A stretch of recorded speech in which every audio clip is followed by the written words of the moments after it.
certain stuff, you make certain stuff, and then it sits there and it kind of percolates for months and months and months. But it's always there, and it's always going, don't forget about me. Like, when are you going to put me on an album? But I have a problem with, if I'm going to write something, I need to move forward. You know what I mean? So to have things on the shelf whispering to me like that, it's like, no. So that the 199 thing was a way for me to be like, I like this stuff. I'd like to share it. I don't really know how. I might as well just give it all at the same time.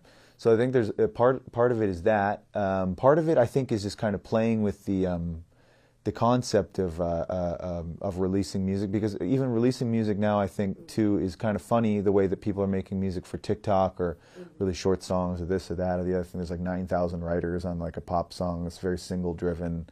So I was like, well, I'm going to put out like, 9 hours, and most of it won't have song titles, it'll just have dates.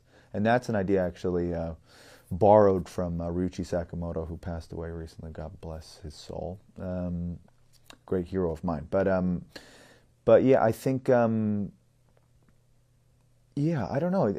A lot of little things like that. Another thing I haven't really talked about with the One Way G is I record at like a, high definition sample rate when I'm recording at home, be it, on tape or whatever on it's like when it's coming into digital, it's getting captured nicely. So I decided, why not have it mastered at a high definition?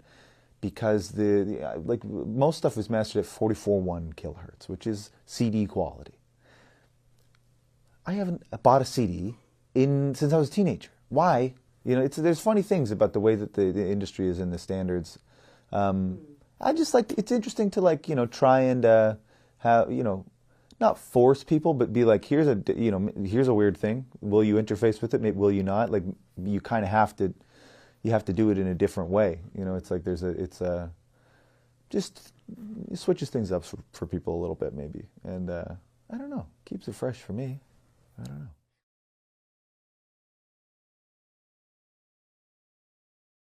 No, I think, yeah, definitely there are a lot of people that want me to just make salad days over and over and over again, which, I feel like I kind of still, I mean, it still sounds like me, I guess, but that was a certain period of time, and I don't think, I mean, maybe stuff will sound like that again, but even, yeah, it's interesting. I think kind of doing the adverse of what people, it's interesting to me too. Like the 5Z Hot Dogs record, I think I put that out and they were like, where's his voice? What's the deal? Like, what's going on?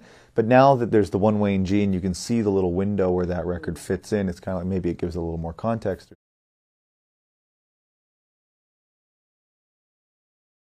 Yeah, it's like one of those, when you look in the mirror and you try and draw yourself.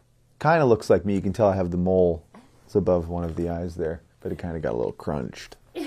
But yeah, I think that it's an apt, nice thing. It's a self-portrait, and that's essentially what One Way G is 5 years of me. Relax, and then I wire you up with the mic. Cool.